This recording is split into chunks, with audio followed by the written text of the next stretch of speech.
Start করেছিলাম এই combo সেটে আমাদের সিটির, ঝাড়খণ্ড টেট, ত্রিপুরা টেট এবং ডাব্লিউবি টেট এই সবগুলো টেটের কম্বাইন ক্লাস আমরা একসঙ্গে চালাচ্ছি। তো কম্বাইন ক্লাসের আজকের ক্লাসের আমাদের বিষয় হবে প্যাডাগজি। তো এমন কিছু প্যাডাগজির প্রশ্ন আমরা আজকে সেট করেছি আপনাদের জন্য, যেটা আপনাদের সিটেট বলুন, ঝাড়খণ্ড টেট বলুন, ত্রিপুরা টেট বলুন বা ডাব্লিউবি টেট বলুন, প্রত্যেকটা টেটের জন্য আপনাদের যথেষ্ট হেল্পফুল হবে। এবং বাংলা ভাষার সম্পূর্ণ গাইড পেতে আপনারা অবশ্যই আমাদের চ্যানেলকে সাবস্ক্রাইব করে সাথে থাকবেন। প্রতিদিন রাত 7টায় আমরা একটা করে ক্লাস দেওয়ার চেষ্টা করব কম্বো ক্লাসের। ঠিক আছে, কম্বো ক্লাসের ক্লাস আপনারা প্রতিদিন একটা করে পাবেন রাত 7টায়। তো আপনারা সবাই দয়া করে এই সময় জয়েন করে নেবেন, তাতে অনেক কিছু জানতে পারবেন। যে কোনো ধরনের টেট দিন না কেন, আমরা এক এক দিন, আজকে আমরা প্যাডাগজি করছি, আগামীকাল হয়তো বা বাংলা ব্যাকরণ করব, আর নয়তো বা প্যাসেজের ক্লাস আমরা অলরেডি 2টা ক্লাস দিয়েছি, এই কম্বো ক্লাস, তারপর কবিতার ক্লাস দেব। এই প্রত্যেকটা টপিক ধরে ধরে এবং এমসিকিউ ধরে ধরে আমরা আপনাদেরকে বুঝিয়ে দেওয়ার চেষ্টা করব। সুতরাং ক্লাসগুলো মিস করবেন না, এই কম্বো ক্লাসগুলো আপনাদের টেট পরীক্ষায় যথেষ্ট হেল্পফুল হবে।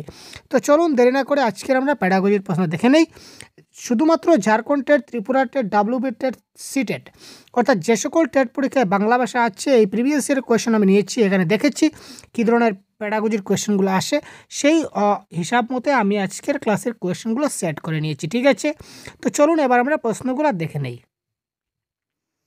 তো প্রত্যেকটা প্রশ্নের উত্তর কি হয় আপনারা অবশ্যই কমেন্ট বক্সে জানাতে বলবেন না। প্রত্যেকটা প্রশ্নের উত্তর আপনারা অবশ্যই কমেন্ট বক্সে জানাবেন।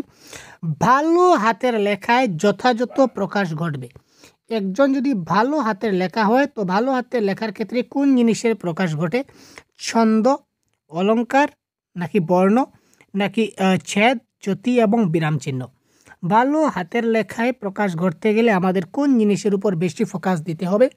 একটু ভাবুন তো, এবং কারেক্ট আনসার কী হয় দেখুন তো। ছন্দ, অলঙ্কার, বর্ণ, নাকি ছেদ, জ্যোতি, বিরাম চিহ্ন, কোনটা হবে কারেক্ট আনসার? তো দেখুন, ছন্দ এবং অলঙ্কার সেটা ভালো হাতের লেখা বলতে পারি না, সেটা আমরা বলতে পারি যে কবির যে লেখাগুলা, কবি সাহিত্যিক যে লেখাগুলো লেখেন, তাদের লেখায় কিন্তু ছন্দ অলঙ্কার কিন্তু একটা গুরুত্বপূর্ণ ভূমিকা পালন করে, তাদের লেখায় কিন্তু ছন্দ অলঙ্কার মানায়। তো সাধারণত আমরা শিশুদেরকে যখন লেখাচ্ছি, তখন এখানে ছেদ, জ্যোতি এবং বিরাম চিহ্নের যদি সে যথাযথ প্রয়োগ করতে পারে, তখন সেই লেখাটা ভালো হাতের লেখা বলে আমরা বুঝতে পারি বা গণ্য করতে পারি। কারণ এই সাধারণত কমা, এই কমার জন্য কিন্তু সমস্ত শব্দের যে অর্থগত পরিবর্তন হয়ে যায়, তাই এই তাকে সেই বিরাম চিহ্নের প্রতি তাকে জ্ঞান দেওয়াটা যথেষ্ট গুরুত্বপূর্ণ। Next question number 2, correct answer কোনটি হবে তাড়াতাড়ি কমেন্ট করুন। সৃজনশীল রচনার মাধ্যমে শিক্ষার্থীদের কি দক্ষতা প্রকাশ পায়? সৃজনশীল যে রচনা রয়েছে, ক্রিয়েটিভিটি, তো ক্রিয়েটিভিটির দ্বারা শিক্ষার্থীদের কি দক্ষতা প্রকাশ পাবে? শিক্ষার্থীরা যদি ক্রিয়েটিভিটি করে, তাদেরকে যদি দেই যে তুমি তোমার নিজের মতো করে কিছু একটা জিনিস লিখো বা রচনা করো, তোমার যা ইচ্ছা তা, অর্থাৎ তাকে আমি ক্রিয়েটিভিটির সুযোগ দিলাম, এই ক্ষেত্রে শিক্ষার্থীর কি দক্ষতা প্রকাশ পাবে? 1 নম্বর, শিক্ষার্থীরা আনন্দ পাবে। 2 নম্বর, তাদের শিল্প, সৌন্দর্যবোধ এবং কল্পনার শক্তির বিকাশ ঘটবে। নাম্বার 3, বিষয়বস্তু গুছিয়ে লিখতে পারবে। নাম্বার ডি, হাতের লেখা পরিষ্কার হবে। তো এই ক্ষেত্রে কারেক্ট আনসার কী হতে পারে একটু দেখুন তো, কারেক্ট আনসার কী হয় আপনাদের মত অনুযায়ী। বারবার বলছি, এটা কম্বো ক্লাস, তো বিভিন্ন ধরনের টেট এক্সামে এই ধরনের প্রশ্ন এসে থাকে। তো আমরা যখন কারেক্ট আনসার কী হয় তাড়াতাড়ি বলুন। Yes, good bye. তো দেখুন, সৃজনশীল রচনা বা ক্রিয়েটিভিটি যখন তাকে আমি রচনা দেব, তো ক্রিয়েটিভিটি রচনার মাধ্যমে শিক্ষার্থীদের কী দক্ষতা প্রকাশ পাবে দেখুন। তো ক্রিয়েটিভ রচনা বা যেটা ক্রিয়েটিভিটির যে তাকে আমি দেব, এটার ক্ষেত্রে সে তার কল্পনা শক্তির বিকাশ ঘটাতে পারে, মানে ইমাজিন করতে পারে যে আমি কোন জিনিসটা লিখলে ভালো হবে, কোন জিনিসটা করলে ভালো হবে, সে কল্পনা করতে পারবে এবং তার শিল্প জগৎ, তার মধ্যে যে প্রতিভাটা লুকিয়ে আছে সেটা ফুটিয়ে উঠবে। সুতরাং অপশন নাম্বার বি এই ক্ষেত্রে হবে কারেক্ট আনসার। কিভাবে শিক্ষার্থীদের সাহিত্য সৃষ্টির প্রতি অনুরাগ জন্মে? একটা শিক্ষার্থীর সাহিত্য সৃষ্টির প্রতি অনুরাগ কী করে জন্মে? একজন শিক্ষার্থীর যদি আমি তার সাহিত্য সৃষ্টির প্রতি যদি অনুরাগ জন্মাতে চাই, তাহলে আমায় কী করতে হবে? ভালো কথা বলতে পারলে, ভালো গান গাইতে পারলে, ভালো বক্তৃতা দিতে পারলে, না মননশীল শিখন দক্ষতার ফলে? শিক্ষার্থীদের সাহিত্য সৃষ্টির প্রতি অনুরাগ কী করে আমি জন্মাবো? এটা কারেক্ট আনসার হবে মননশীল শিখন দক্ষতা। আমার শিখন দক্ষতাটা যদি মননশীল হয়, অর্থাৎ আমি একজন দক্ষ শিক্ষক হিসাবে যদি তাকে শিখন যদি ভালো করে দিতে পারি, শিখন দেওয়ার ক্যাপাসিটি যদি আমার মধ্যে থাকে, বোঝানোর যদি ক্ষমতা থাকে, তাহলে আমি বুঝালে সে আরাম পাবে, মজা পাবে। আর আমার মধ্যে যদি বোঝানোর ক্ষমতা না থাকে, ক্যাপাসিটি না থাকে, তাহলে একজন ছাত্র সেটা শুনে বা বুঝে সে আরাম পাবে না, মজা পাবে না, তার অনুরাগ জন্ম হবে না। লিখন অভ্যাসের ফলে মানুষের কি লাভ হয়? মানুষের হাতের লেখা পরিষ্কার হয়, মনন চিন্তন শুদ্ধ হয়, মোটামুটি শুদ্ধভাবে মোটামুটি লিখতে পারে। অপশন নাম্বার ডি, লেখায় বানান ভুল থাকে না। তো লিখন অভ্যাস আমরা করাই, রাইটিং প্র্যাকটিস যেটা বলা হয়। তো what is the benefit in writing practice? লিখন অভ্যাসের ফলে মানুষের কি লাভ হবে যদি বলি, কোয়েশ্চেন নাম্বার 4, আপনি যদি বেশি একজনকে যদি লিখান, তাহলে লিখতে তার কোনো এক সময় দেখবেন লেখায় বানান ভুল থাকবে না, সে বানান কারেক্টলি লিখে নেবে। প্রথমবার যখন লিখবে তখন কিছুটা ভুল হবে, তার পরের বার আবার লিখবে কিছুটা কারেক্ট হবে। এইভাবে যদি সে অতিরিক্ত লেখে তাহলে তার বানান ভুল থাকবে না। That is the correct answer. মানুষ কিভাবে প্রজ্ঞাবান হয়? দেখুন, ট্রিকি কোয়েশ্চন। মননের মাধ্যমে, প্রজ্ঞাবান মানে জ্ঞানী হয়, চিন্তনের মাধ্যমে, গভীর মনন এবং চিন্তন সহ লেখার মাধ্যমে, কিছু না লেখে শুধু চিন্তা করে। তো এই ক্ষেত্রে কারেক্ট আনসার কোয়েশ্চেন নাম্বার 5 কি হবে? মানুষ কিভাবে প্রজ্ঞাবান হবে বা জ্ঞানী হবে, এটা কারেক্ট আনসার আমাদের কি হতে চলেছে? আপনারা কমেন্ট করুন তাড়াতাড়ি কারেক্ট আনসার কি হয়, আপনারা ভাবুন, প্র্যাকটিস করুন, আমাদের সঙ্গে সঙ্গে ভাবতে থাকুন কারেক্ট আনসার কি হয়। তো মানুষ প্রজ্ঞাবান হবে যখন কোনো ব্যক্তি গভীর মনন এবং চিন্তন সহ লিখবে। সে গভীর মনে এবং গভীর চিন্তন করবে এবং সঙ্গে সে ওই জিনিসগুলো যখন লিখবে তখনই সে কী হবে? প্রজ্ঞাবান হবে। কি আয়ত্ত করলে শিক্ষার্থীদের নির্ভুল বর্ণজ্ঞানের ধারণা জন্মে? বর্ণজ্ঞানটা সে যাতে নির্ভুল করতে পারে, তার কোনো ভুল হয় না, এই ধারণাটা কি আয়ত্ত করলে তার জন্ম নেবে? এই ধারণাটা, এই কনসেপ্টটা তার কী করে বিল্ড হবে যে সে নির্ভুল বর্ণগুলা বুঝতে পারবে। বর্ণগুলো আয়ত্ত করলে, বর্ণগুলো ঠিকমতো বলতে পারলে, বর্ণের ছাঁচ এবং উচ্চারণ সম্বন্ধে স্পষ্ট ধারণা জন্মালে, বর্ণগুলি ঠিকঠাক মতো পড়ে যেতে পারলে। কোয়েশ্চেন নাম্বার 6, এই বর্ণগুলোর মধ্যে কিন্তু বর্ণের কিছুটা উচ্চারণ আছে, বা বর্ণের যেটাকে ছাঁদ বলে থাকি, যেমন ক, খ। এই যে ক এবং খ বললাম, ক যখন বলবো তখন একটু কম প্রেশার পড়বে আমার উচ্চারণে, এবং খ যখন বলবো তখন আমার উচ্চারণে একটু বেশি প্রেশার পড়বে, যেটা অল্প প্রাণ এবং মহাপ্রাণের ব্যাপার রয়েছে, ঘুষ অঘুষের ব্যাপার রয়েছে। তো এটা আমরা এখন যাব না।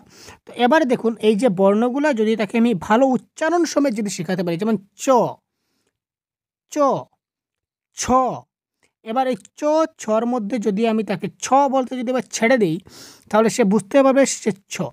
আর এবার চ, ছ, ছ, ছ যদি বলি, তাহলে সে জিনিসটা আমি চ বলছি না ছ বলছি, সে কী হবে? কনফিউশন হয়ে যাবে। তাই এই ক্ষেত্রে বর্ণের ছাদ এবং উচ্চারণ সম্বন্ধে তার স্পষ্ট ধারণা তাকে দিতে হবে। নেক্সট, সাধারণত কয় ধরনের হাতের লেখার সঙ্গে আমরা পরিচিত? আমরা সবাই জানি কয় ধরনের হাতের লেখার সঙ্গে আমরা পরিচিত। জেনারেলি আমরা ইংলিশে দিয়ে যাই, তাহলে ক্যাপিটাল লেটার এবং স্মল লেটার, এই দুই ধরনের লেখার সঙ্গে আমরা পরিচিত রয়েছি, তাই তো? এবার এই প্রশ্নের কারেক্ট আনসার কি হয় দেখি। লিখনের দ্রুততা বৃদ্ধি পাবে। একটা লিখনের দ্রুততা কি করে বৃদ্ধি পাবে? বয়স বৃদ্ধির সঙ্গে সঙ্গে, শরীর বৃদ্ধির সঙ্গে সঙ্গে, শরীরে রোগের প্রকোপ বৃদ্ধি হলে, উপরের সবগুলি।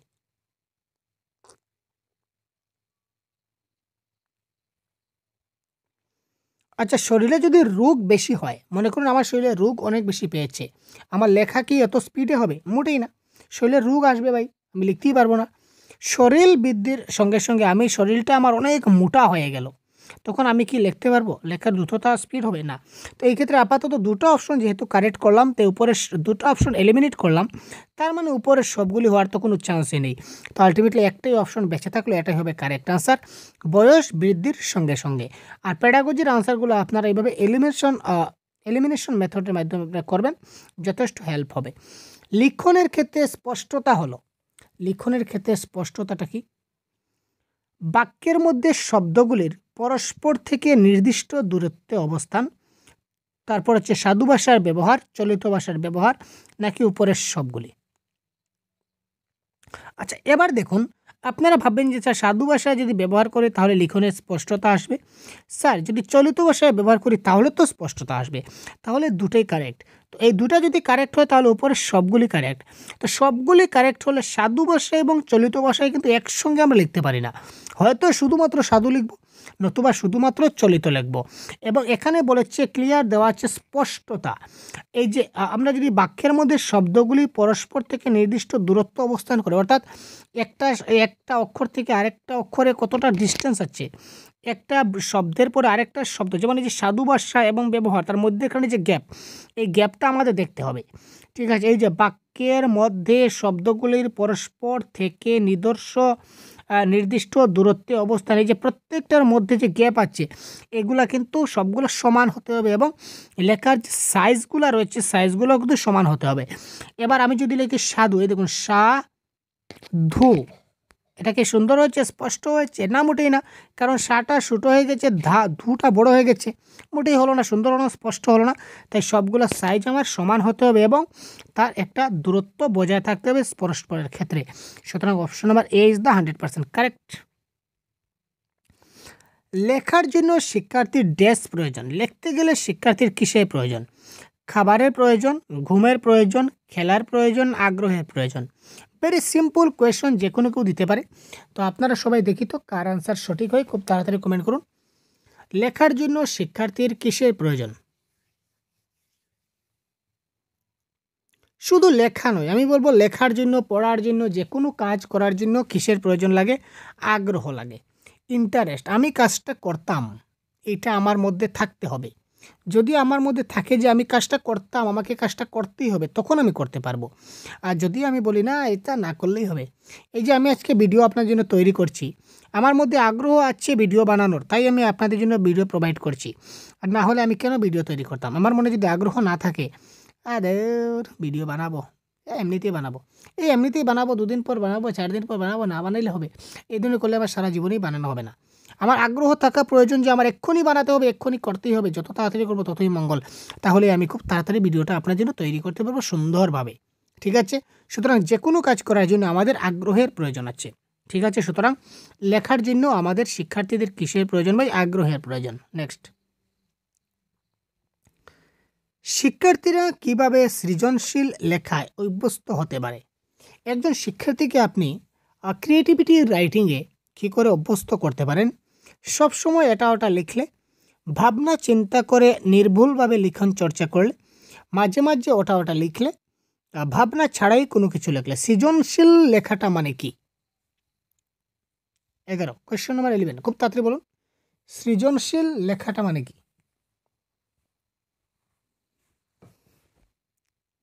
সৃজনশীল লেখা মানে ক্রিয়েটিভিটি, শিশুরা লিখবে। তো শিশুরা লিখবে, এটা কারেক্ট আনসার হবে ভাবনা ছাড়াই কোনো কিছু লেখা। আমার মনে যা আসলো তা আমি লিখলাম, বানিয়ে লিখলাম সুন্দর করে সাজিয়ে, দ্যাট ইজ কল্ড ক্রিয়েটিভিটি। এবার আমি চিন্তা করব, চিন্তা করতে করতে তোমার 1 ঘন্টা শেষ। এবার চিন্তার মধ্যে আরও কিছু এডিট করতে হবে, আরও কিছু অ্যাড করতে হবে, কিছুটা সাবস্ট্রাক্ট করতে হবে, কিছুটা মাল্টিপল করতে হবে। এই ধরনের যদি করতে থাকি তাহলে আমার তো সবই শেষ, সময় শেষ, আর ক্রিয়েটিভিটি কখন আসবে? ভাবনা ছাড়াই যা ইচ্ছা তা আমি লিখে নেব, দ্যাট ইজ কল্ড ক্রিয়েটিভিটি। লিখনের একটা বৈশিষ্ট্য হচ্ছে পড়তে পারা, সাহিত্য রস অনুধাবন করা, না স্পষ্টতা, না কোনোটি নয়। তো লিখনের একটা বৈশিষ্ট্য হচ্ছে কি, লিখতে গেলে আমাদের লিখনটা কি হতে হবে? আগে বলেছিলাম লিখনের ক্ষেত্রে কি থাকতে হবে, লেখাটা স্পষ্ট হতে হবে। আমি লিখলাম, আর লেখাটা যদি একজন বুঝতে না পারলো তাহলে সেই লেখার কোনো মানে থাকলো না। তো লিখনের একটা বৈশিষ্ট্য কি, লিখনটা স্পষ্ট হতে হবে। ভাষা ব্যবহারের কৌশল আয়ত্ত হলে শিক্ষার্থীরা কিভাবে উপকৃত হতে পারে? ভাষা ব্যবহারের কৌশল আয়ত্ত হলে শিক্ষার্থীরা কিভাবে উপকৃত হতে পারে? দ্রুত লিখতে পারে, শুদ্ধ লিখতে পারে, দ্রুত পড়তে পারে এবং দ্রুত ও নির্ভুলভাবে লিখতে পারে। কি হবে কারেক্ট আনসার খুব তাড়াতাড়ি? ভাষা ব্যবহারের কৌশল আয়ত্ত হলে শিক্ষার্থীরা কিভাবে উপকৃত হতে পারে? ভাষা ব্যবহারের কৌশল সে যদি আয়ত্ত করে নেয় তাহলে সে কী করতে পারবে? কোয়েশ্চন নম্বর 13, সে দ্রুত এবং নির্ভুলভাবে লিখতে পারবে। ঠিক আছে, দ্রুত এবং ভাষা ব্যবহার কি করে করতে হবে, অর্থাৎ কী লিখতে হবে, কিভাবে লিখতে হবে যদি আমি জানি তাহলে তো আমি গড় গড় করে লিখে দেবো, তাই না? এই কথাটাই তো বলা হয়েছে ভাই। কার চিহ্নগুলি কোথায় বসে? ডান পাশে, বাম পাশে, ডান ও বাম পাশে, ডান বাম উপরে ও নিচে। কার? যেমন দেখুন আকার, আকার আমাদের পিছনে বসছে। যদি বলি উকার, উকার আমাদের কি বসছে? উকার আমাদের নিচে বসছে। একার, একার আমাদের সামনে বসে মানে ডান দিকে বসে। আকার আমাদের ডান দিকে বসে, একার আমাদের বাম পাশে বসে, উকার আমাদের নিচে বসে। হ্রস্বইকার যখন দেই তখন এই ই কারটা আমাদের উপরে বসে। সুতরাং ডান বাম উপর এবং নিচ হবে এই ক্ষেত্রে কারেক্ট আনসার। আচ্ছা, ভাষার কথ্য রূপ কি? তাড়াতাড়ি বলুন। কোয়েশ্চন 15, ভাষার কথ্য রূপ কি? যে ভাষা সবসময় ব্যবহার করে, যে ভাষা মাঝে মাঝে ব্যবহার করে, যে ভাষা বলতে কষ্ট হয়, নাকি যে ভাষা তার কাছে সবচেয়ে স্বাভাবিক এবং ভাবের আদান প্রদানের উপযোগী? তো ভাষার কথ্য রূপ হচ্ছে যে ভাষা তার কাছে স্বাভাবিক এবং আমি ভাবের আদান প্রদানের মাধ্যমে যে ভাষাটা ব্যবহার করি এটাকে কি বলে? ভাষার কথ্য রূপ বলা হয়। আরোহী পদ্ধতিটি মনোবিজ্ঞানসম্মত পদ্ধতি, কারণ এটি অজানা থেকে জানায় নিয়ে যায়, বিমূর্তর থেকে মূর্তর দিকে যায়, এটি জানা থেকে অজানায় যায়, নাকি বিশেষ থেকে সাধারণের দিকে যায়? আরোহী পদ্ধতিটি মনোবিজ্ঞানসম্মত পদ্ধতি, তার কারণ কি? আরোহী পদ্ধতিতে অজানা থেকে জানাই যায় না ভাই, এটা ভুল। এটা জানা থেকে অজানা যায়, বিমূর্ত থেকে মূর্ত যায় না, সেটা মূর্ত থেকে বিমূর্ত যায়। মানে যে বস্তুটা আমার কাছে আছে ওইটা থেকে যেটা নাই ওই কাছে যাব। আর এটা সাধারণ থেকে বিশেষে যাবে, জেনারেল টু স্পেসিফিক, আর নন টু আননোনে যাবে। সুতরাং এটা কারেক্ট আনসার হবে, এটি সাধারণ, এটি জানা থেকে অজানা। আর অবরোহী, এখানে অবরোহী পদ্ধতি থাকলে এই তিনটা হবে কারেক্ট, এটা হবে ভুল। এটা হচ্ছে ডিফারেন্স আরোহী অ্যান্ড অবরোহী, ইন্ডাকটিভ অ্যান্ড ডিডাকটিভ অ্যাপ্রোচ যেটাকে বলা হয়। ভাষা শিক্ষার ক্ষেত্রে ব্যাকরণের প্রধান উপযোগিতা কী? এবং টেট পরীক্ষার সমস্ত কোর্স আমরা এই চ্যানেলে প্রোভাইড করে দেবো বাংলা ভাষার। তাই যদি নতুন হয়ে থাকেন অবশ্যই চ্যানেলকে সাবস্ক্রাইব করবেন এবং বন্ধুদেরকে শেয়ার করবেন। ভাষা শিক্ষার ক্ষেত্রে ব্যাকরণের প্রধান উপযোগিতা কী? উদাহরণ সহ সূত্রগুলি অনুধাবন ও প্রয়োগ করা, পাঠ্যক্রমের সঙ্গে মিলিয়ে ব্যাকরণ শিক্ষা করা, সূত্রগুলি মুখস্থ করা, ব্যাকরণের ব্যবহারিক প্রয়োগ শিক্ষা করা। কোয়েশ্চন নাম্বার 17, খুব তাড়াতাড়ি ভাবুন কারেক্ট আনসার কী হয়, কমেন্ট করুন।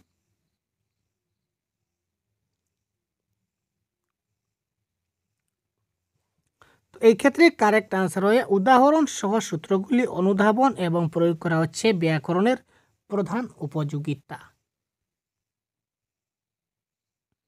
ব্যাকরণ শিক্ষার ফলে ছাত্ররা সঠিকভাবে কী করতে পারে? ব্যাকরণের জটিল নিয়ম বুঝতে পারে, সঠিক বানান লিখতে পারে, উপযুক্তভাবে ভাষা ব্যবহার করতে পারে, উপরের সবগুলি আয়ত্ত হয়। কোয়েশ্চন নাম্বার 18, একটা ছাত্র যদি ব্যাকরণ খুব ভালো করে শিখে নেয় তাহলে তার কি হতে পারে? এস পার অপশন কি হবে কারেক্ট আনসার? অপশন 4 রয়েছে। চারটা অপশন মধ্যে কোনটা কারেক্ট হবে তাড়াতাড়ি বলুন।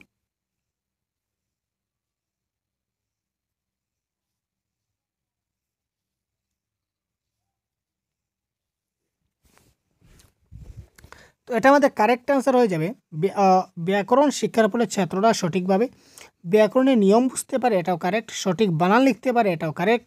উপযুক্ত ভাষা ব্যবহার করতে পারে, এটাও কারেক্ট। সুতরাং উপরে সবগুলি আয়ত্ত হয়, এটাও কারেক্ট। সুতরাং option number D4 is the right answer of this question. বিশ্লেষণ পদ্ধতি, বিশ্লেষণ পদ্ধতি মানে কি? সূত্রগুলিকে উদাহরণের সাহায্যে বারবার বিশ্লেষণ করা, সূত্রগুলিকে মুখস্থ করা, উদাহরণগুলিকে মুখস্থ করা, সূত্র এবং উদাহরণগুলিকে মুখস্থ করা। এই ক্ষেত্রে কোয়েশ্চন নাম্বার 19 কী হবে কারেক্ট আনসার? খুব তাড়াতাড়ি কমেন্ট করুন কী হতে পারে।